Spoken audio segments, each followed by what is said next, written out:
Hello friends. Chapter three की आखिरी class में आप सभी का स्वागत है।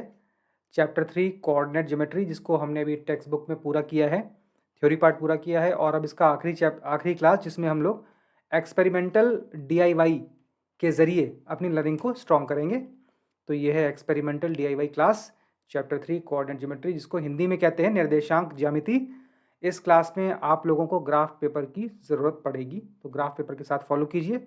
We will do some exercises on graph paper. तो शुरू करते हैं। पहले एक एक्सरसाइज है, रिवीजन है कि किसी पॉइंट को ग्राफ पेपर पे मार्क कैसे किया जाए।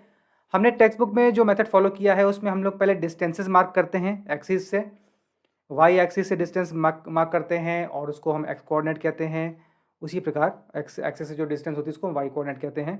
तो यहाँ पे आपको एक पॉइंट दिया हुआ है, ए बी उसके कोऑर्डिनेट हैं। ए बी कोई भी नंबर हो सकते हैं, रियल नंबर्स, पॉजिटिव भी हो सकते हैं, नेगेटिव भी हो सकते हैं। तो उसको हम लोग एक और तरीका देख लेते हैं, छोटा सा स्टेप मेथड में कह रहा हूँ इसको। पॉइंट ए बी को हम स्टेप मेथड से कैसे मार्क करेंगे ग्राफ पेपर पर। जैसे एग्जाम्पल है कि .35 को आपको ग्राफ पेपर पे मार्क करना है। तो पहला स्टेप है स्टार्ट फ्रॉम ओरिजिन। ओरिजिन पे खड़े होके हम लोग ट्रैवल करना शुरू करेंगे और स्टेप्स काउंट करेंगे। अब देखिए एक्स कोऑर्डिनेट इस पॉइंट का 3 है, 3 मतलब +3। तो walk 3 steps on X axis in positive direction in this manner. देखिए यहाँ पे आपने एक्स 0 से स्टार्ट करके अपनी जर्नी शुरू की और स्टेप बाय स्टेप चलना शुरू किया, और एक्स एक्सिस में पॉजिटिव दिशा में, चूँकि +3 इसका एक्स कोऑर्डिनेट है, 3 स्टेप वॉक किए और आप यहाँ पे आ गए। फिर अगले चरण में क्या करेंगे हम लोग। अब वाई कोऑर्डिनेट इसका 5 है, 3 5 का वाई कोऑर्डिनेट है +5। तो अब हम लोग वहीं से जहाँ पे एक्स में काउंटिंग करके रुके थे, अब हम walk 5 steps on Y axis in positive direction. वो इस प्रकार होगा। पहले 3 स्टेप आप हॉरिजॉन्टली चले एक्स एक्सिस पे, फिर आपने 5 स्टेप वाई एक्सिस के अलॉन्ग चलना शुरू किया और आप .35 पे पहुंच जाएंगे, जो आपको पॉइंट मिलेगा। ये दोनों स्टेप काउंट्स करने के बाद जो ब्लू वाले हॉरिजॉन्टल स्टेप्स हैं और लाल वाले वर्टिकल स्टेप्स हैं टुवर्ड्स वाई एक्सिस, तो आपको इस प्रकार .35 मिल जाएगा। और ऑब्वियसली ये एक्स एक्सिस है और वाई एक्सिस है। इस प्रकार आप .35 को मार्क कर सकते हैं। अब यहाँ पे प्लस माइनस साइंस का ख्याल रखना है।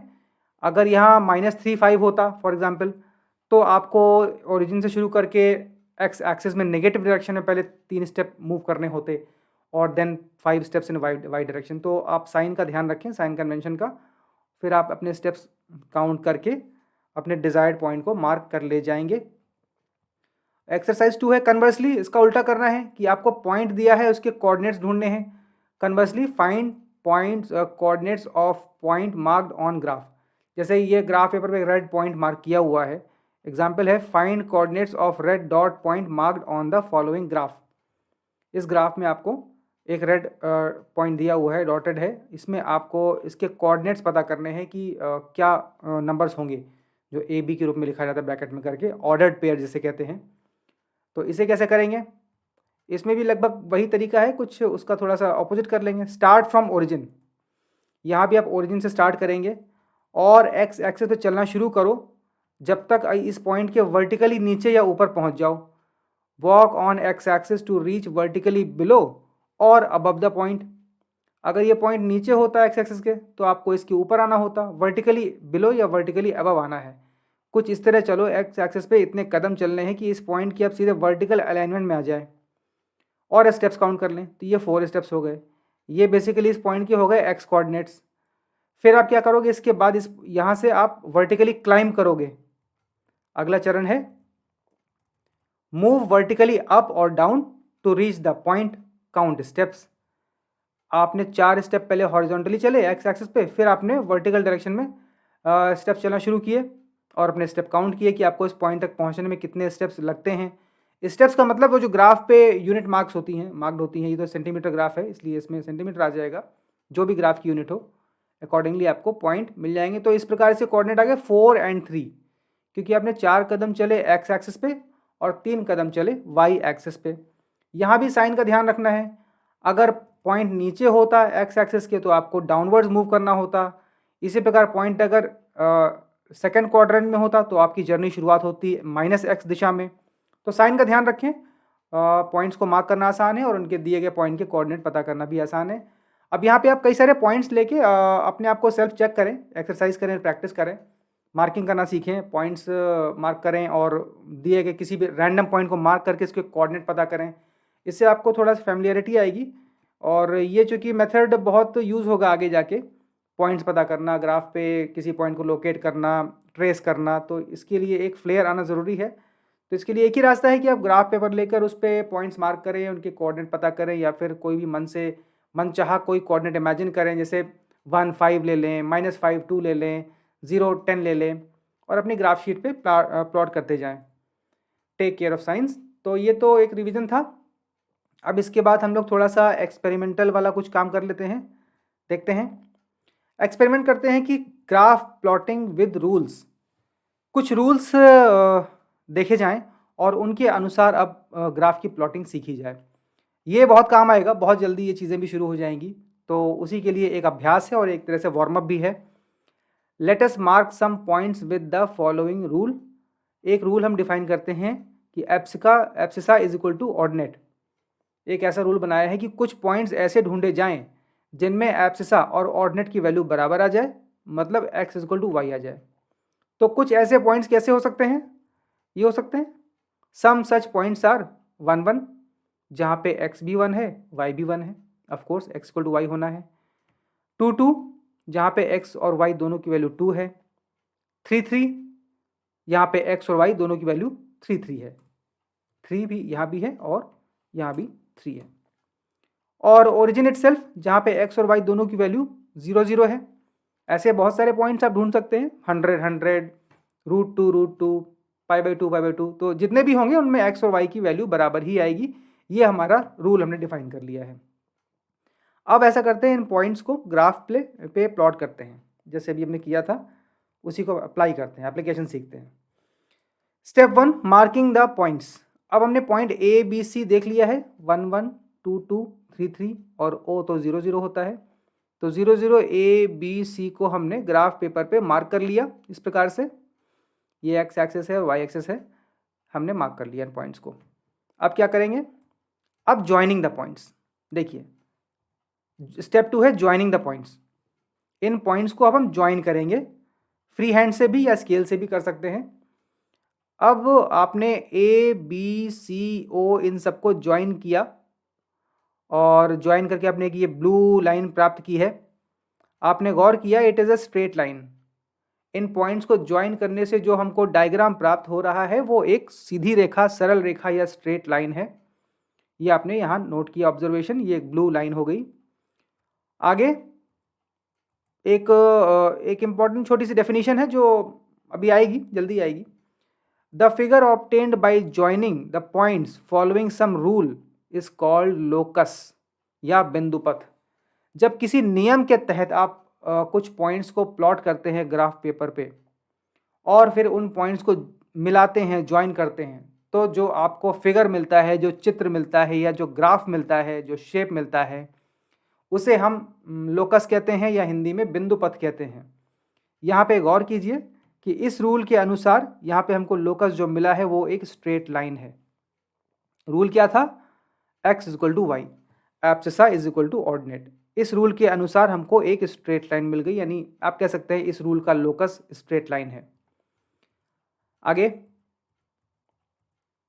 Locate few more points on the line. ऐसा करते हैं, अभी हमने जो ए बी सी पॉइंट्स लिए उसके अलावा कुछ और पॉइंट्स रैंडमली मार्क किए जाएं, डी और E. Choose randomly anywhere on the line. Simply आपको पेंसिल से कहीं भी मार्क कर देना है डी और ई को, इस प्रकार से। जो रेड पॉइंट है डी और ई आपने लाइन पे रैंडमली कहीं भी मार्क कर दिया बिना देखे कि उनकी वैल्यू क्या आ रही है, लेकिन वो पॉइंट लाइन पे ही होने चाहिए, इस ब्लू लाइन पे ही होने चाहिए। फिर आपने क्या किया? अगला चरण, take reading of coordinates of points D and E. अब आप पॉइंट डी और ई के कोऑर्डिनेट्स की रीडिंग लेंगे। रीडिंग कैसे लेंगे? मतलब अभी हमने ऊपर एक्सरसाइज की थी, किसी भी पॉइंट के कोऑर्डिनेट्स कैसे पता करने हैं। आप इसके नीचे वर्टिकली आइए चलते हुए, फिर क्लाइंब अप कीजिए, तो आपको डी के और ई के कोऑर्डिनेट्स मिल जाएंगे। इसीलिए वो एक्सरसाइज अभी हमने की थी। तो आपने डी और ई को मार्क किया रैंडमली। अब हम डी और ई के कोऑर्डिनेट्स पता करते हैं। टेक रीडिंग, इसको हम रीडिंग लेना कहेंगे, जैसे एक्सपेरिमेंट में रीडिंग्स ली जाती हैं, तो यहाँ भी आप ग्राफ में रीडिंग ले रहे हैं। रीडिंग आप कोऑर्डिनेट्स ऑफ पॉइंट डी और ई के लेंगे। अब देखिए, जब आप पॉइंट डी और ई की कोऑर्डिनेट्स की रीडिंग लेंगे तो आप पाएंगे इनवेरिएबली पॉइंट डी और ई कहीं भी स्थित हों इस लाइन पे, आप एक अच्छी चीज़ नोटिस करेंगे, एक इंटरेस्टिंग फैक्ट नोटिस करेंगे। Observation and a conjecture. Observation, on both points D and E you will get x equal to Y. जो हमारा शुरुआती रूल था x इक्वल टू वाई, मतलब एब्सिसा इक्वल टू कोऑर्डिनेट, वो आप डी और ई पे भी सेटिस्फाई होता हुआ ऑब्जर्व करेंगे।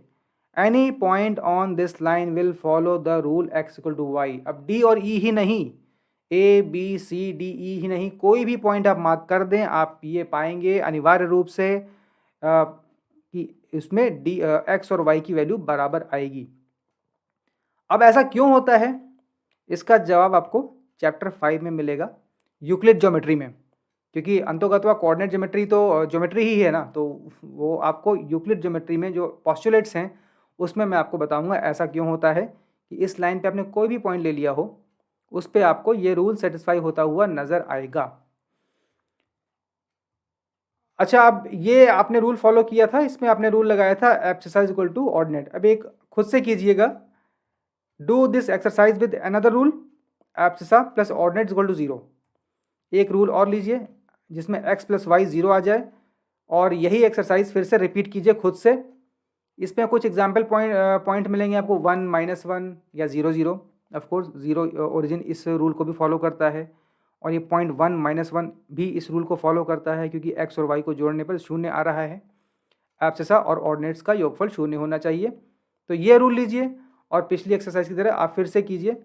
आप अगेन पाएंगे कि इस यहाँ पे आपको एक सरल रेखा मिलेगी, और उस सरल रेखा पे आपको कोई भी बिंदु होगा वो इस रूल को ही फॉलो करेगा। और ऐसा क्यों होता है इसका हम लोग डिस्कशन करेंगे अगले चैप्टर 5 में, यूक्लिड ज्योमेट्री पॉस्टुलेट्स। बाद में अब मैं यहाँ पे बताना चाहूँगा कि कुछ रिवीजन हो जाए। चैप्टर 2 पॉलिनोमियल्स में आपने देखा था, मैंने डिस्कस किया था कि लीनियर पॉलिनोमियल कुछ होते हैं जिनमें आपको वेरिएबल की हाईएस्ट पावर 1 नज़र आती है, और जैसे 4x plus 5, 2y, t plus √2। तो मैंने वहाँ पे डिस्कस किया था पेज नंबर 28 जब हमने पढ़ा था कि इनको लीनियर पॉलिनोमियल क्यों कहते हैं। Recall the term linear polynomial.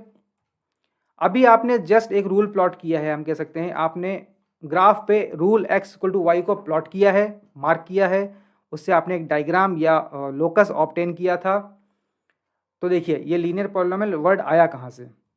मैंने उस समय कहा था क्योंकि यहाँ से एक स्ट्रेट लाइन नज़र आती है। जब हमने ये चैप्टर पढ़ा था पॉलिनोमियल वाला, तो मैंने कहा था इसको लीनियर पॉलिनोमियल इसलिए कहते हैं क्योंकि यहाँ पे एक स्ट्रेट लाइन नज़र आती है। अब वो कैसे नज़र आती है वो ये देखिए, you have just plotted the graph of rule x equal to Y. अब x इक्वल टू वाई क्या है, this implies x minus Y equal to 0। Note that it is a linear polynomial equation of 2 variables. x equal to Y का मतलब होता है x minus Y is equal to 0, और x minus Y is equal to 0 एक polynomial equation है। ये linear equation है, इसमें 2 वेरिएबल हैं। Note that it is a linear polynomial equation of 2 variables x y, और simply a linear equation.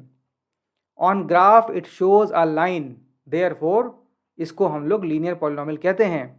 Graph पर ये इक्वेशन, ग्राफ पेपर पर जब इसको इनके पॉइंट्स को हम ज्वाइन करते हैं तो हमको स्ट्रेट लाइन मिलती है, इसलिए हम इस प्रकार के पॉलिनोमियल्स को लीनियर पॉलिनोमियल्स कहते हैं। और ये टू बी कंटिन्यूड होगा चैप्टर नंबर 4 में, जब हम लोग लीनियर इक्वेशन इन 2 वेरिएबल पढ़ेंगे।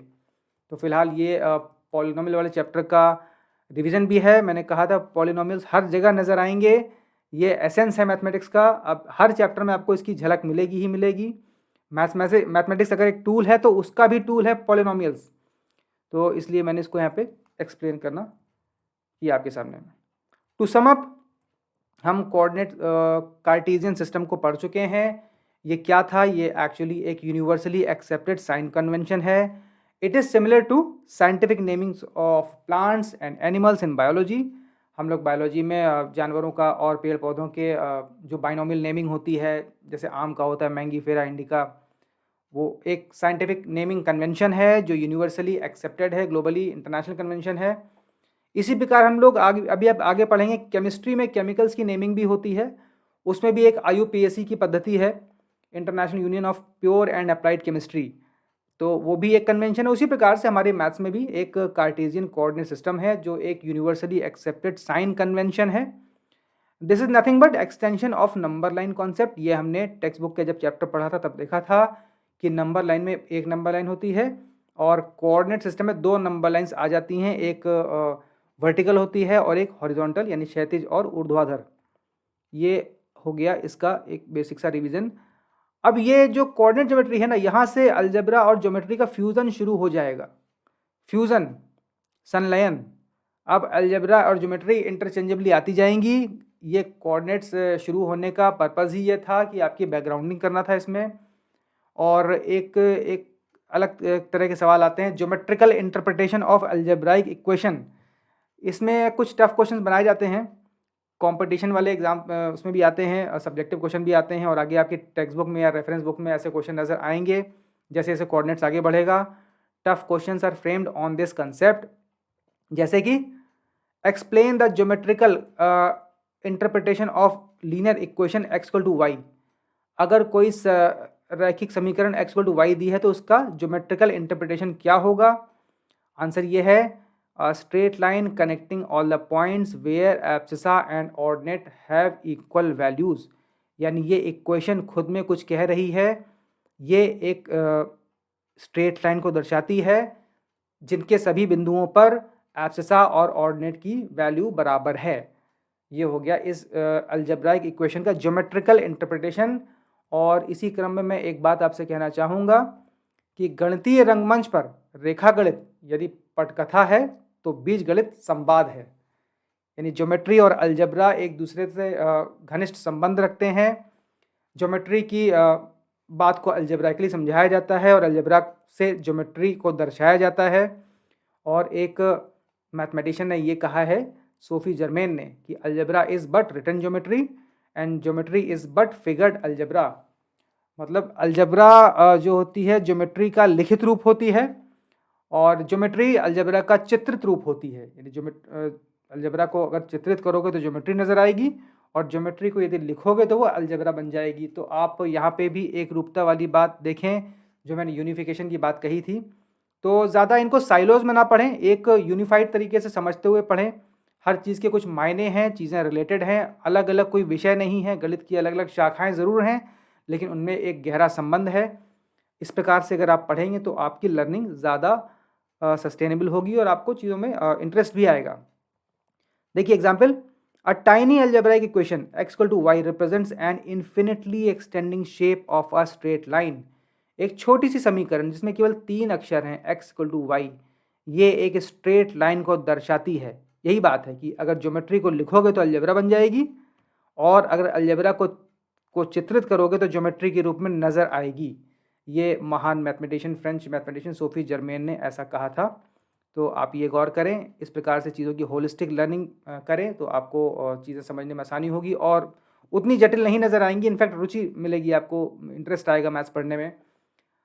ये एप्लीकेशन है। इनफैक्ट ये चैप्टर ये मैंने क्लास रखा ही इसलिए है कि आपको अप्लाइड एस्पेक्ट के लिए ओरिएंट करें, क्योंकि भविष्य में आपको अगर कॉम्पिटिटिव एग्ज़ाम्स देने हैं तो टेक्स्ट बुक से भी 2 कदम आगे बढ़ के पढ़ाई करनी होगी। सवाल सिंपल नहीं होंगे, एप्लीकेशन ओरिएंटेड होंगे। फाइन, ये क्लास यहाँ समाप्त होती है और चैप्टर 3 भी यहाँ पे समाप्त होता है। हम लोग chapter 3 coordinate system, coordinate geometry पढ़ चुके हैं। इसके हमने टेक्स्ट बुक वाला चैप्टर पूरा किया और अब ये क्लास भी कंप्लीट हो गया है। Thank you for watching. अब अगले क्लास में हम लोग अगले चैप्टर की क्लास से शुरू करेंगे। Thank you.